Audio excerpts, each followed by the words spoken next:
Deliver si madam ng buhangin. Tatanggalin ko muna itong mga to, pati yung upuan na yan. Itong mga sampayan na to, magdadam ng ano dyan, buhangin.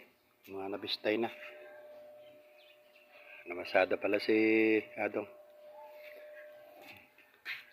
Bumili ako ng tinapay, nagpabili si madam para kay Maki.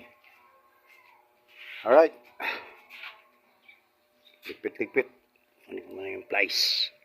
Mga gamit natin para kapag putol. Mga sampayan na to. Hindi ko alam kung anong oras magdi-deliver eh. Baka hapon or baka ngayon agad. Dapat ma-clear out ko na muna bago ako almusal. Teka, babalik ko rin kayo. Diyan lang muna kayo. Alright?